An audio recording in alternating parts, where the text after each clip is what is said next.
우리 계속해서 청지기의 삶에 대해서 우리 살펴보고 있습니다. 그리스도인이 누구인가에 대한 정체성을 확신할 때에 성경에서 약속하신 모든 하나님의 능력을 소유하고 또 누리게 되어지는 것이고요. 그 하나님의 능력으로 가득 차서 주님과 동행하는 가운데 하나님께서 약속하신 참된 자유를 경험하는 것입니다. 참된 자유, 많은 영역이 있겠습니다만은 이제 세상에 있는 어떤 다른 종속적인 요소와 비교하지 않는 것입니다. 비교로부터 자유로워지는 것입니다. 무엇을 바라볼 때 사물을 바라보고 사람을 바라보고 어떤 환경을 바라볼 때 객관적으로 바라볼 수 있는 안목이 생기는 것이죠. 바로 영적인 그리스도인입니다. 육신적인 그리스도인에서 영적인 그리스도인이 되어졌을 때에 그 사람이 무엇을 가지고 있느냐 그러면 분별력을 가지고 있습니다. 통찰력을 가지고 있죠. 그래서 정확하게 판단해냅니다. 사람의 기준에서 판단할 때 편견과 또 자신의 그 기준에서 완전히 자유로운 사람은 없죠. 모두가 다 나름대로의 편견이 다 있습니다. 그것으로부터 자유로울 사람은 없습니다. 그러나 성령 하나님의 그 기준과 안목은 다르지요. 절대 진리의 기준 위에서 판단하는 것이기 때문에 거룩하신 기준 가운데서 또 진리의 영이 판단하는 그 기준으로 볼 때에 그것은 절대적으로 옳습니다. 그런데 그 똑같은 기준과 표준 가운데서 그 삶의 모든 것들을 판단할 때에 모든 것을 판단할 수 있는 능력이 생기는 것입니다. 그것이 영적인 그리스도인이 가지고 있는 특권입니다. 또 동시에 그 사람은 모든 것을 판단할 수 있지만은 자신은 판단받지 않는다라고 말씀하셨죠. 나에 대해서 얼마나 오해할 수 있고 또 편견을 가지고 섣불리 판단할 수 있습니다. 그러나 거기에 대해서 내가 감정적으로 반응하지도 않고요. 거기에 또 내가 영향력을 받지 않는 것입니다. 왜 그러냐 그러면 사도 바울이 자주 고백했던 것처럼 무지하기 때문에 그래요. 저 사람들이 십자가의 그 지식을 몰라요. 그 십자가에 관련된 그 진리를 모르는 것입니다. 그렇기 때문에 예수님의 기도라든지 스테판의 기도처럼 그냥 불쌍한 거예요. 그러니까 용서해 달라고 그렇게 말씀드리는 것이죠. 그리고 목표는 무엇이냐 그러면 그 십자가의 진리로, 그 십자가의 도로 사람들을 궤도하는 데 있습니다. 인도하는 데 있죠. 그래서 판단을 위한 판단이 아니라 무엇 때문에 판단하는 것이냐? 바로 성령 하나님께서 오신 목적대로 인도하기 위해서 판단하는 것이죠.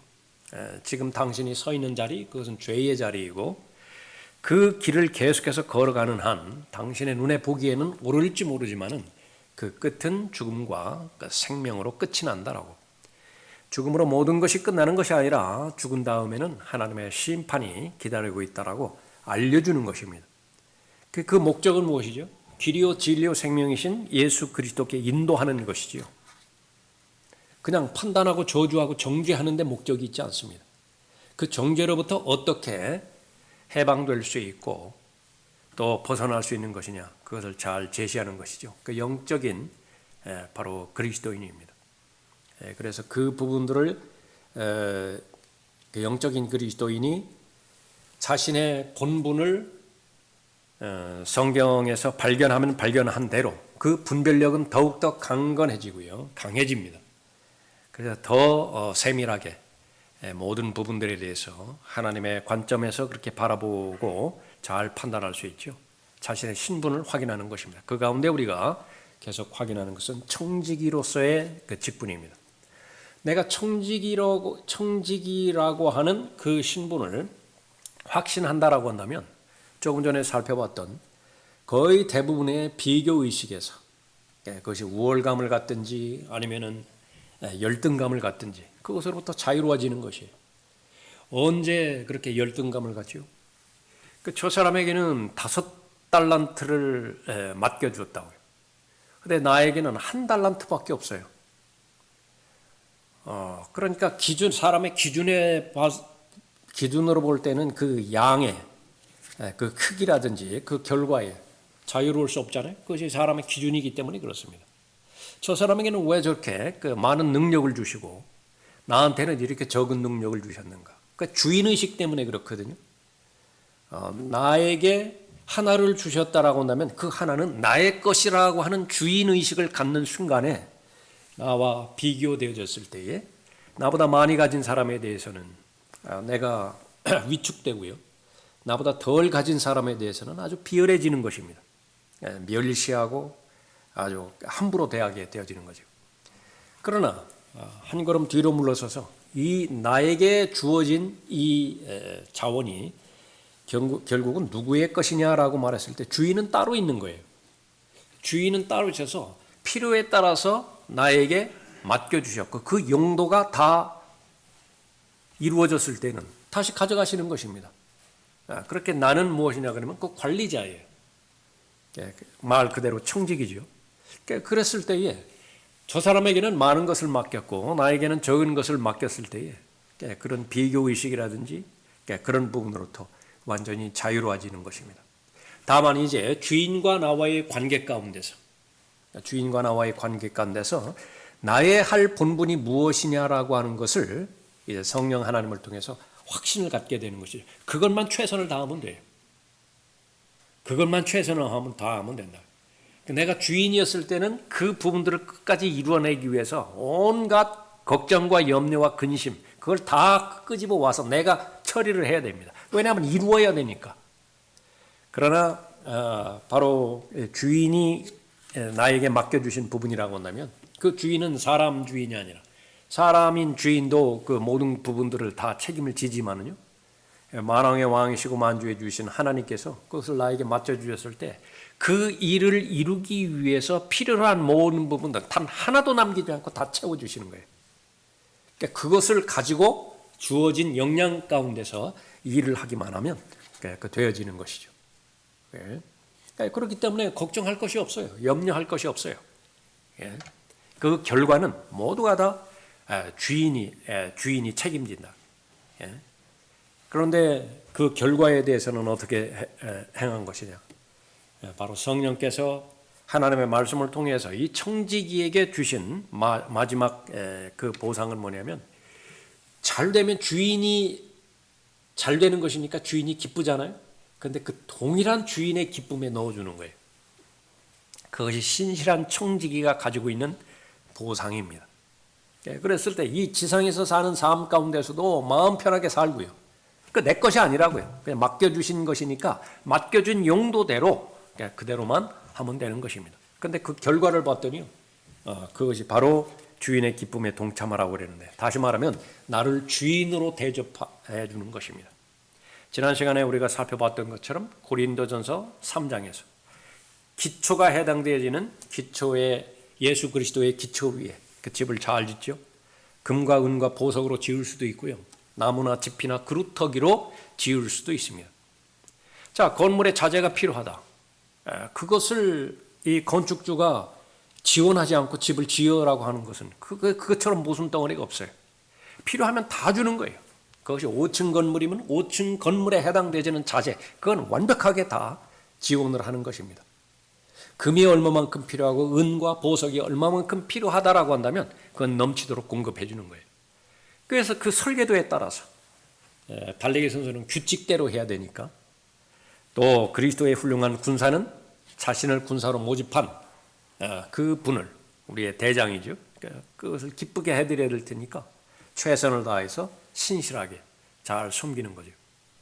그러니까 나중에 그 결과에 대해서는 이제 하나님께서 그 믿음을 측정을 하시죠. 믿음을 테스트를 하신다. 그러니까 잘 통과를 했습니다. 잘 통과를 했을 때 처음에는 그 건물이 바로 주인이 따로 있는 건물이었는데 그걸 다 당사자에게 주는 거예요. 청지에게 다 준다. 이게 네 집이라고, 네 거라고, 네 자산이라고, 네 땅이라고. 그것이 바로 상속자의 신분이고 통치자의 그 신분인 거죠. 반석 위에 집을 지은 사람도 있고 모래 위에 집을 지은 사람도 있습니다. 똑같이 수고는 똑같이 합니다. 똑같이 해요. 집이나 나무나 그루터기로 집을 짓는다고 해가지고 널널하게 한가하게 집을 짓는 것 아니에요. 나름대로 최선을 다해서 땀을 흘리면서 그렇게 일을 하는 것입니다. 그러나 마지막에 테스트에 통과되어지고 통과되지 못하고에 따라서 극과 극입니다. 근데 그 사실을 모형으로 주신 것은 바로 하나님의 진리의 말씀을 통해서 청지기로서의 그 역할이 얼마만큼 귀한 것이고 청지기와 주인이 결산을 한 다음에 그 결산의 결과가 바로 삶의 본질이라고 말씀하는 거죠. 그러면 청지기와 그 주인이 결산하는 때는 언제가 되는 것이냐? 그러면 예수 그리스도의 재림이라고. 그리스도인의 입장에서는 휴거 이후에 그리스도의 심판석에서 결산을 하는 거죠. 그 시점이 어느 세상에 어느 하나님의 경륜의 출발점이 되는 것입니다. 그때가 출발점이에요. 출발점. 그리고 나서 계속 지속이 되어지는데 잠정적으로는 1000년간 지속이 되고요. 1000년이 끝난다면 영원으로 이어지는 것입니다. 그래서 하나님께서 보장해 주시는 신분, 하나님께서 보장해 주시는, 넣어주시는 위치, 그것은 결코 변하지 않습니다. 하나님께서 약속하신 부분은 절대로 변하지 않는다. 그러나 세상에서는 모든 것이 다 변하죠. 흔들리지 않는 것이 없습니다. 제왕도 그렇고 대통령도 그렇고 회사의 임원이라든지 간부라든지 다 변해요. 다 흔들린다고요.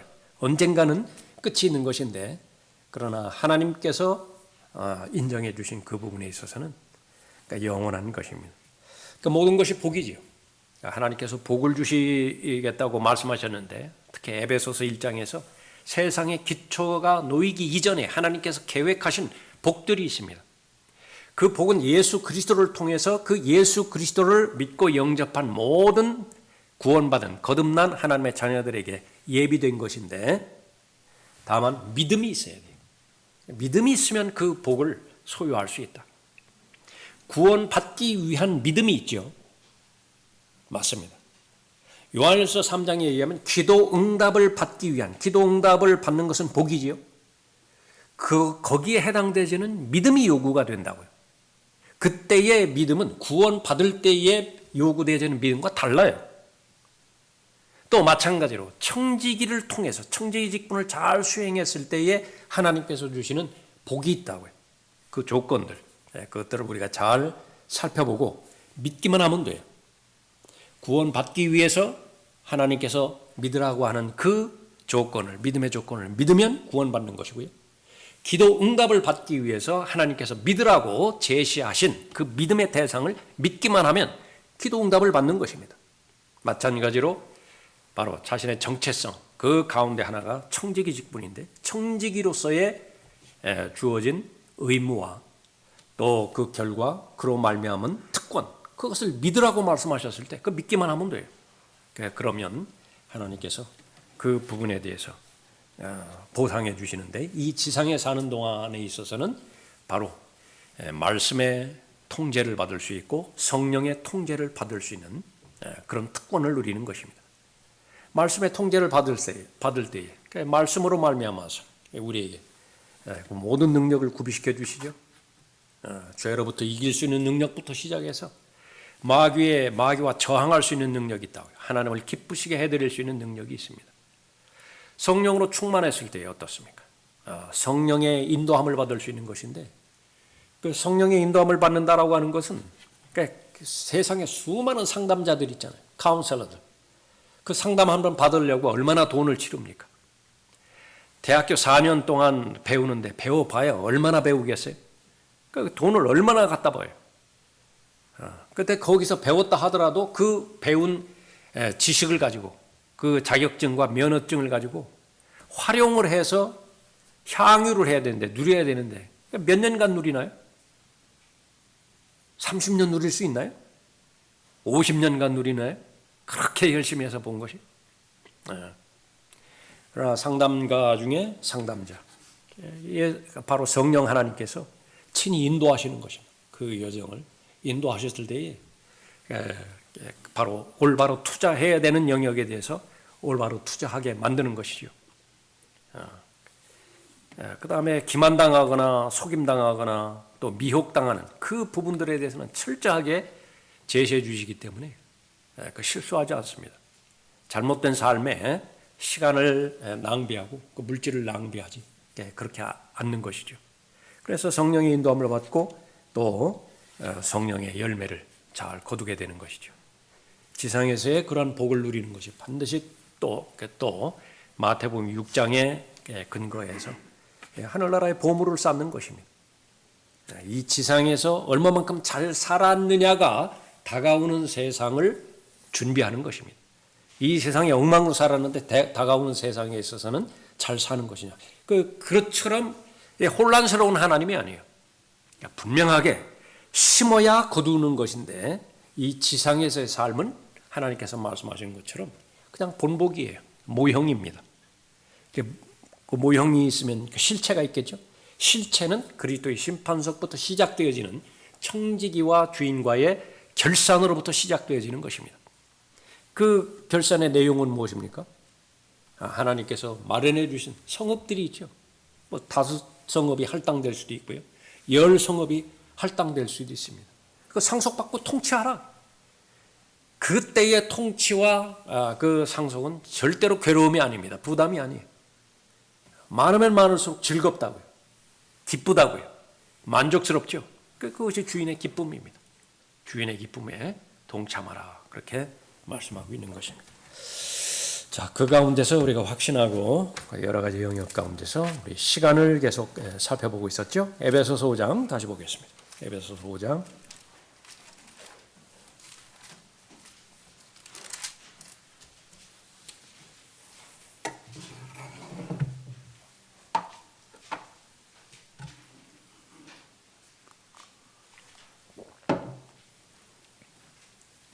15절에요.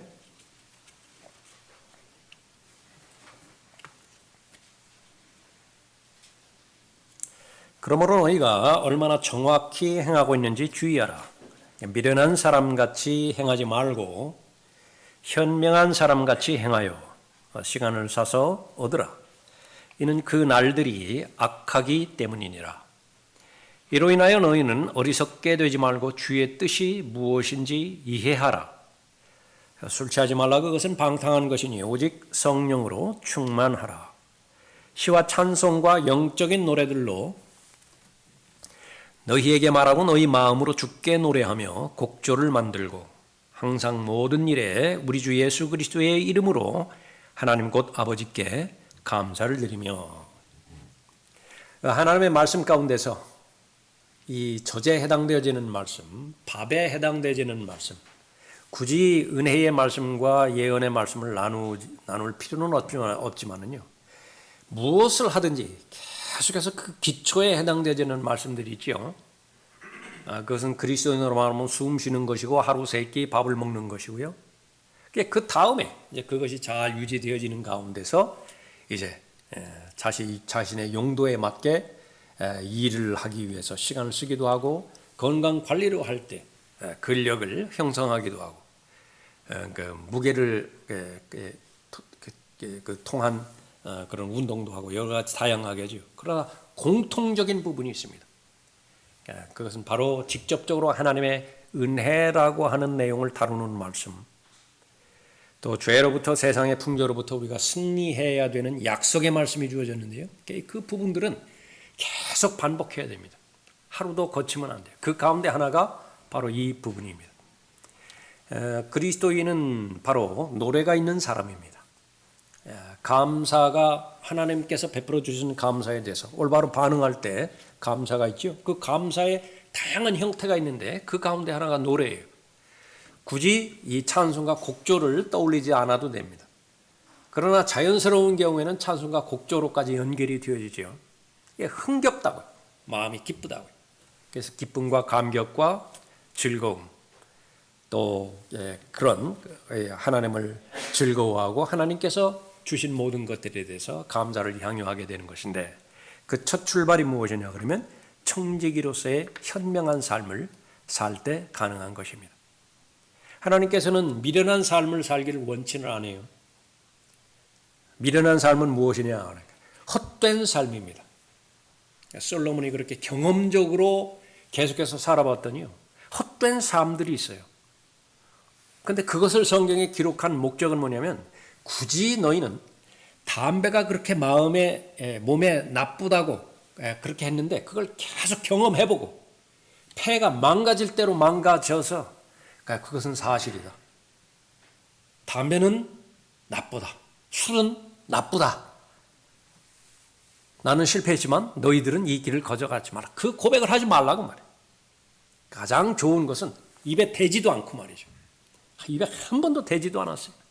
그러니까 하나님의 말씀이기 때문에 두려움과 하나님을 사랑하고 하나님을 신뢰하는 마음이 있기 때문에 하나님께서 좋지 않다라고 말씀하셨으면 안 좋은 거예요. 하나님께서 좋다라고 말씀하셨으면 좋은 것이기 때문에 하나님의 말씀에 순종한 것이죠. 그러한 삶을 살기를 원하십니다. 미련한 삶을 살지 말고 현명한 삶을 살기를 바란다고요. 현명한 삶을 살기 위해서는 제일 우선적으로 하나님의 뜻을 분별해야 돼요. 하나님의 뜻을 분별해야 된다. 왜 그러냐 그러면 우리가 살고 있는 이 시대가 그냥 중립적이면 상관이 없어요.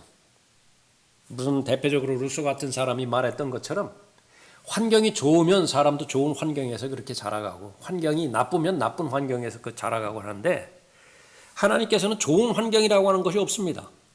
그냥 이 세상이 악해요. 세상의 풍조라고 하는 것이 세상이 주도하는 세상이 끌고 가는 길이 있거든요. 코스가 있습니다. 세상에 풍조가 있는 것인데 그것이 당장 눈앞에 보이는 것은 다 좋아 보여요. 아름다워 보입니다. 매력적으로 보입니다. 합리적으로 보이고요. 과학적으로 보이고 매우 타당해 보여요. 그런데 그 끝은 무엇이 도사리고 있느냐 그러면 마귀의 아가리가 도사리고 있습니다. 그러니까 다 들어가는 거예요. 마귀가 다 삼켜버린다. 마귀가 존재하는 목적은 모두가 다 부정적입니다. 죽일 목적으로 오고요. 도둑질하고 멸망시킬 목적으로 오는 거예요. 그 외에는 없어요. 그래서 마귀에게는 자비가 없습니다. 마귀에게는 긍휼하게 여기는 그런 부분이 없어요. 온통 처음부터 끝까지 잔인한데요. 마귀가 즐기는 즐거움이 딱 하나 있습니다.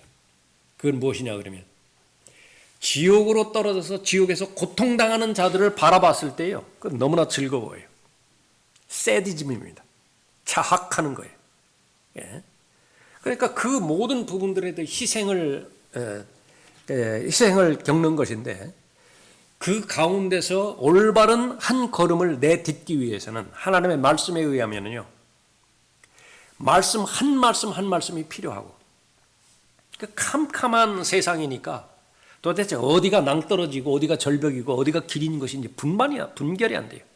그래서 시편 119편에서 분명하게 말씀하시는 것은 등불이에요. 그러니까 하나님의 말씀에 인도함이 없으면 안 된다고요. 그런데 누가 그 등불이 밝혀주는 그대로 가는 것이냐 그러면 제일 먼저 하나님 앞에 자신을 의탁한 사람입니다. 하나님 앞에 자신의 모든 삶을 드리고 신뢰하는 사람이에요. 그것을 우리는 헌신했다 그렇게 말하죠. 그래서 헌신했다라고 하는 것은 무슨 목사나 선교사로 헌신했다. 그 말 자체가 어폐예요. 목사로 사용하신다, 선교사로 사용하신다 그러면 100% 하나님의 영역입니다.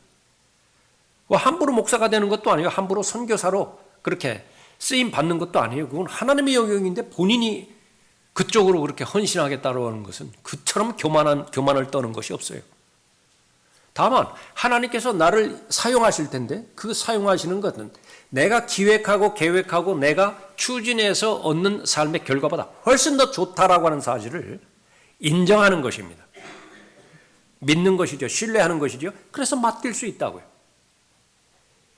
그리고 나서 하나님의 뜻은 어디에 담겨 있느냐 그러면 하나님의 말씀에 담겨 있습니다. 그래서 하나님의 말씀을 공부하는 목적이 거기에 있습니다. 그래서 주의 뜻을 분별했을 때에 하나님의 직접적인 뜻 가운데 하나는 뭐냐면 하나님께서 불러주신 대로 하나님께서 구원해 주신 대로 하나님께서 구비시켜 주신 대로 합당한 삶을 살라. 그래서 복음에 합당한 삶을 살고요. 성도의 유업의 동참자가 되기에 합당한 삶을 살라. 그렇게 말씀하시는 것이요. 그래서 하나님께서는 모든 사람이 구원을 받고 진리의 지식에 이르기를 원하신다 말씀하고 있는 것입니다.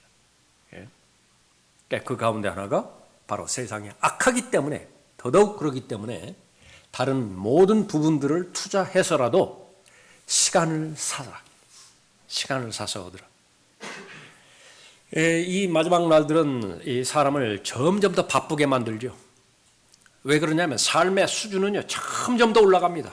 점점 더 올라가는데 우리가 명심해야 되는 것은 거기에 공짜는 없습니다. 반드시 대가를 치르고 그 삶의 높은 수준을 내가 가져오는 거예요.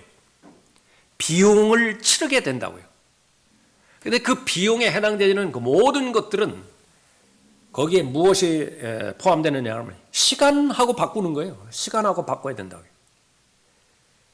그래서 내가 좀 더 넓은 집에서 산다. 거기는 분명히 시간을 요구할 거라고요. 내가 좋은 차, 지금보다 더 좋은 차를 산다. 거기는 더 시간을 더 내야 된다고요.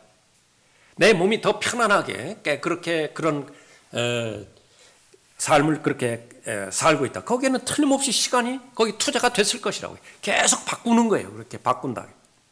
그래서 삶의 절대적인 필요, 그것을 위해서 우리는 마땅히 시간을 써야 됩니다.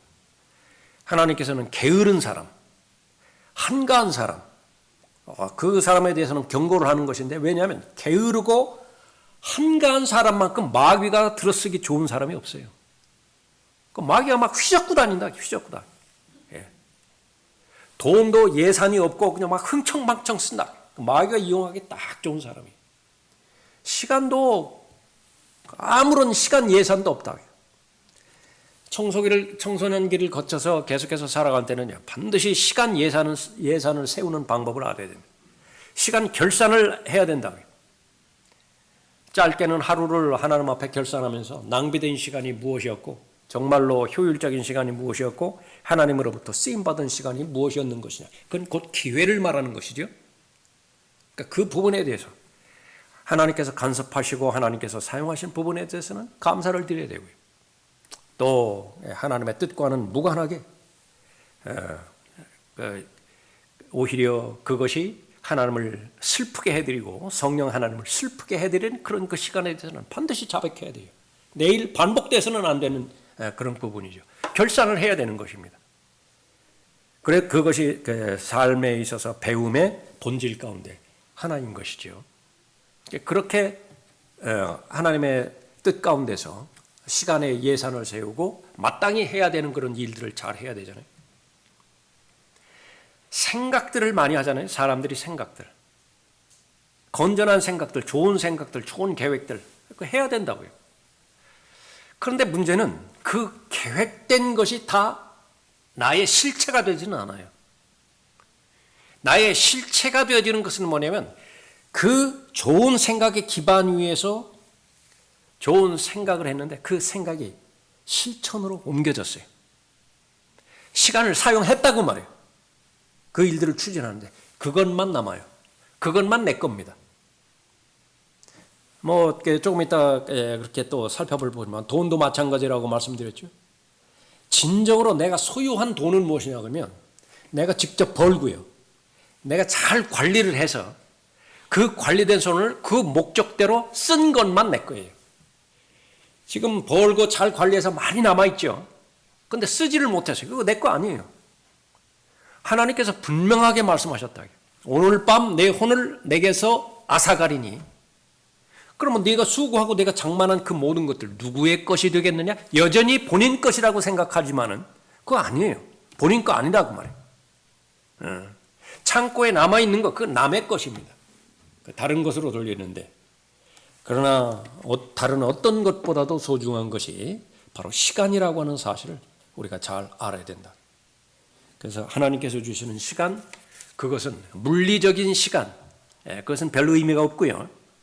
아무리 고달프고 아무리 어려운 그런 그 생애를 그렇게 지나간다 하더라도 기회를 포착하는 것, 그것만 남아요. 하나님께서는 그것을 시간이라고 말씀하셨고 기회라고 말씀하셨습니다. 그래서 현명한 삶은 청지기의 삶을 사는 것을 말하는 것인데 그 현명한 삶은 기회를 사서 얻는 삶을 말하는 것입니다. 그러면 누가 기회를 사서 얻는 것이냐? 목적이 없고 열정이 없고 뜻이 없는데 그 기회를 사서 얻을 수 있는 것이냐? 그런 것은 없어요. 그렇게 무책임한 하나님은 아니시라고요. 누가 그 마음의 소원을 가지고 있느냐, 누가 그것을 이루고자 하는 열정이 있는 것이냐, 그것을 미리 읽으세요. 그것이 발견되지는 그 사람에게 하나님께서는 기회를 주시는 것이지 아무 의지가 없어요. 심지어 그런 사람은 구원도 못 받는다고요. 구원에 대한 필요성을 알아야 구원을 받는 것이지 구원에 대한 필요성을 알지를 못한다. 칼빈주의자들이 말하는 것처럼 그런 사람은 자신의 의지와는 상관없이 하나님께서 무한한 은혜로, 저항할 수 없는 은혜로 이끌고 계신다. 대표적인 마귀들의 교리예요. 성경은 아무리 눈을 씻고 봐도 그런 교리를 발견할 수 없는 것입니다. 낫고자 하느냐? 거기에 반응을 해야 낫는 거예요. 보기를 원하느냐?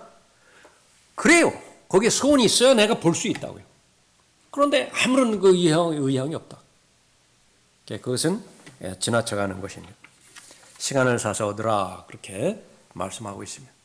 그래서 분명한 하나님의 뜻을 세우고 목적을 이루었을 때에 그것을 현실적으로 이루어지는 것이 바로 시간입니다. 시간을 낭비하는 것, 그것은 죄입니다. 초신자의 단계에서는 하지 말아야 될 것을 한 것에 대해서 거의 대부분 자백을 합니다. 그 말을 하지 말았어야 됐다고요. 그 행동을 하지 말았어야 돼요. 그곳에 가지 말았어야 됐다고요. 그 생각을 하지 말았어야 됐다고요. 다 자백하죠. 그렇게 해야 됩니다. 그리고 또 이제 조금 더 성숙했죠. 그 다음에는 거의 대부분을 이루는 것이 해야 하는데 하지 못했어요. 해야 했는데 하지 못한 거예요. 성경을 읽었어야 됐다고요. 그 하나님의 말씀을 가지고 은혜의 보좌 앞으로 나아가서 나를 위한 기도뿐만 아니라 그 지체를 위해서 기도했어야 됐다고요. 왜 그렇죠? 5살 때에는 내가 할 수 있는 일이 없어요. 근데 지금 9살이거든요. 9살이면 5살 동생을 돌봐줄 수 있다고요. 근데 하나님의 말씀에 의하면 그렇게 돌보는 과정을 통해서 돌봄을 받는, 섬김을 받는 동생도 혜택을 보지만은요, 그것과 비교할 수 없는 더 큰 혜택이 그 동생을 도왔던 언니와 형이라고요. 그런 과정을 통해서 쑥쑥 크는 거예요. 근데 그 섬김이 없어요. 돌보는 것이 없어요. 다 정체돼 버립니다. 똑같아요. 5살 난 동생이나 9살 난 형이나 똑같은다. 그 동생이 품는 마음과 생각, 자기중심적인 생각, 거기서 헤어나오지를 못한다. 그런데 그렇게 해야 되는 그런 그 일들에 대해서 행하지를 못했다. 그 자신의 믿음의 분량이 있으면 그 믿음의 분량에 맞는 그런 그 삶을 살면 되겠죠. 만약에 그렇지 못했으면 이제 자백해야 되는 거예요. 근데 그 모든 부분들은 시간을 낭비하는 것과 연관이 되고요. 시간을 낭비하는 것은 시간을 죽이는 거예요. 할 일이 없는데 약속 시간까지는 지금 3시간이 남아 있어요. 이 3시간 동안 도대체 무엇을 해야 되지? 어떻게 하면 시간을 죽일까? 그런 그 차원에서 그것이 어떤 다양한 형태라 하더라도 하나님과 동행하는 그 부분이 아니고 하나님을 기쁘시게 하는 그 부분이 아니라고 한다면 그것은 시간을 죽이는 것입니다. 오해하지 말아야 됩니다. 그리스도인은 쉬는 법을 배워야 돼요.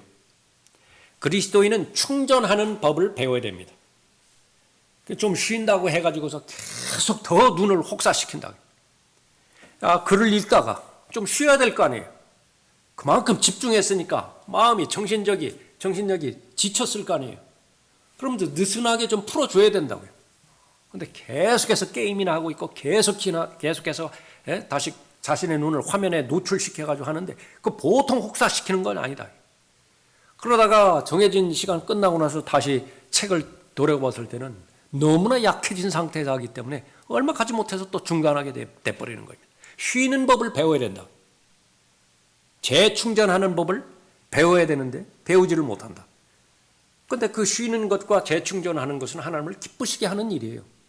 그래서 자신의 몸을 더 이상 자신의 소유로 여기지 않고 하나님의 성전이고 하나님의 핏값으로 사주신 하나님의 소유인 것이니만큼 잘 관리를 해야 된다.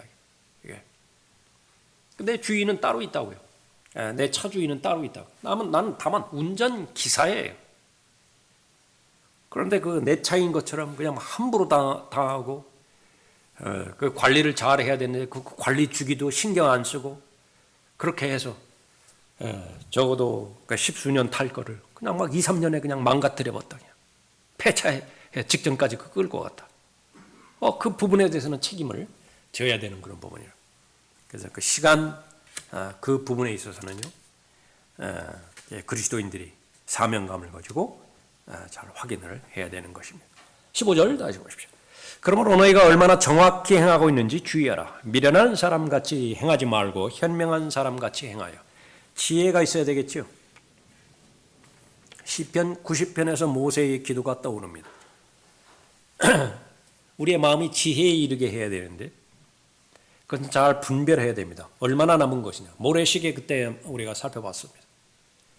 모래시계 내려가면 다시 거꾸로 올라갈 수는 없습니다. 지금 내가 남은 모래시계의 양, 그것이 얼마나 되는 것이냐. 그것은 기회로 포착해서 말하는 것인데 그것을 카운트할 수 있는 지혜를 허락해 주십시오.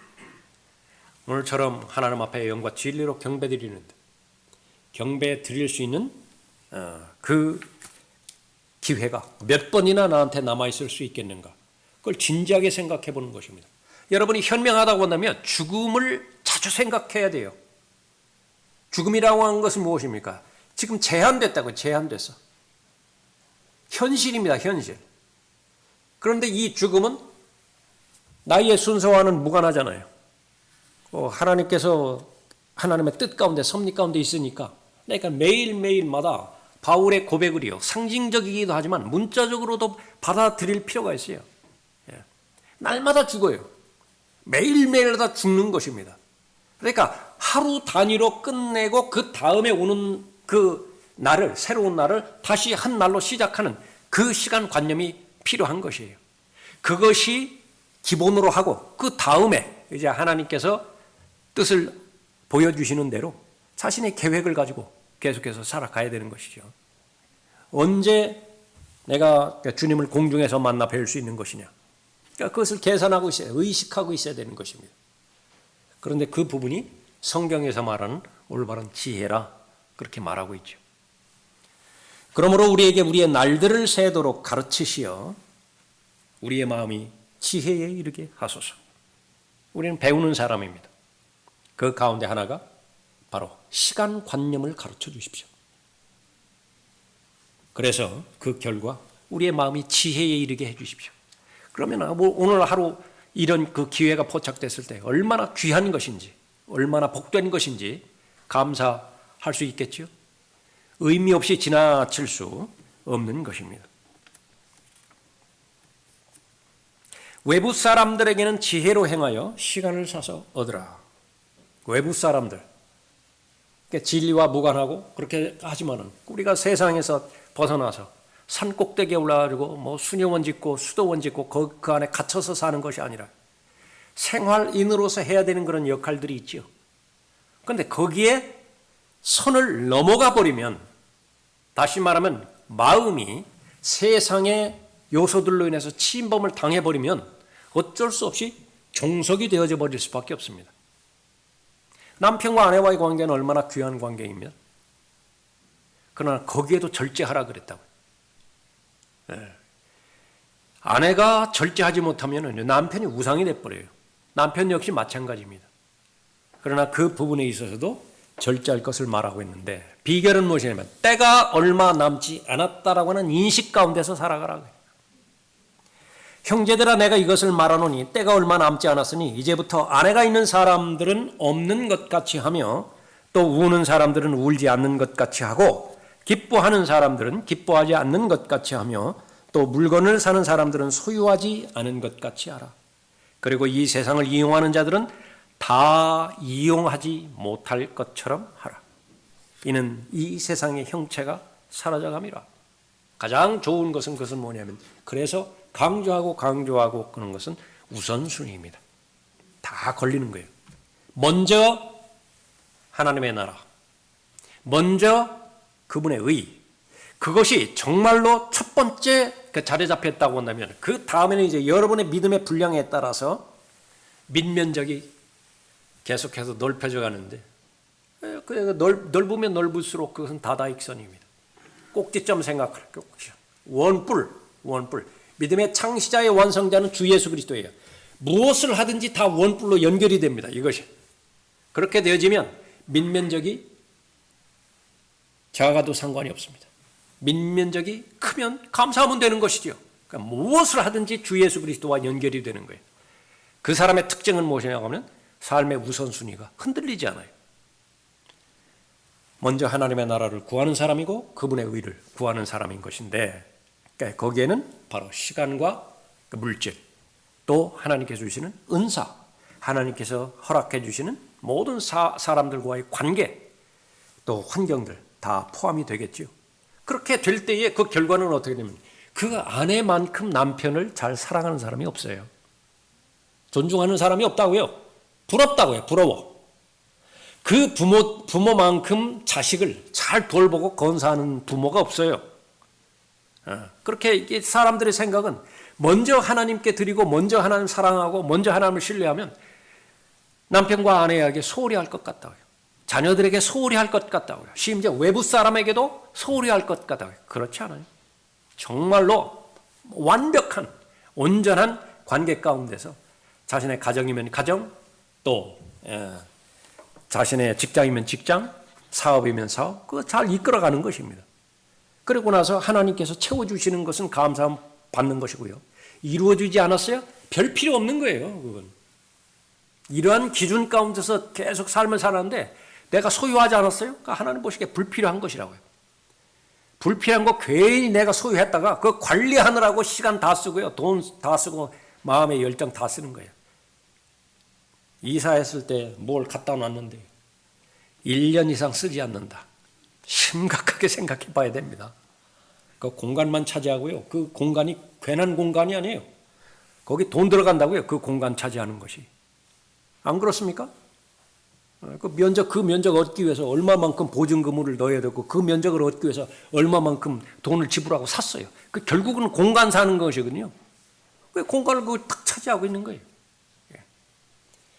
그런데 막 3년, 5년 막 되는데도 그거 일절 사용하지 않는다. 그러니까 불필요한 것이죠.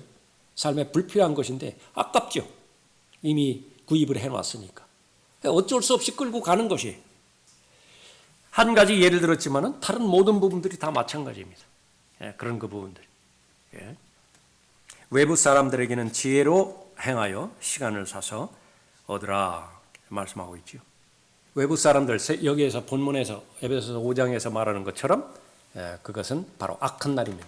예수 그리스도와 상관없는 사람들이에요. 예수 그리스도를 기쁘게 하는데 무관심하고 예수 그리스도께 영광이 돌아가는 것들을 거부하는, 직접적으로 거부하는 자리인데 그런 사람들이 계속 시간을 요구하는 거예요. 그걸 잘 안배를 하라고. 자, 그러면 잘 했죠? 그렇게 18절 보십시오. 술 취하지 말라. 그것은 방탕하는 것이니 오직 성령으로 충만하라. 시와 찬송과 영적인 노래들로 너희에게 말하고 너희 마음으로 주께 노래하며 곡조를 만들고 항상 모든 일에 우리 주 예수 그리스도 이름으로 하나님 곧 아버지께 감사를 드리며. 가장 복받은 사람은 은혜 받은 사람이라고 그랬죠. 하나님으로부터 은혜 받은 사람이 가장 복받은 사람입니다. 내가 하나님의 은혜를 받았다라고 하는 것은 어떻게 알 수 있는 것이냐? 그러나 반응에 보면 알 수 있어요. 은혜에 대한 반응이 곧 감사거든요. 하나님께서 5개의 은혜를 주셨는데 내가 그 5개 중에서 2개를 진실되게 감사를 했다. 그러면 2개 은혜 받은 거예요. 나머지 3개는 무엇이냐 그러면 낭비한 것입니다. 은혜를 남용한 거예요.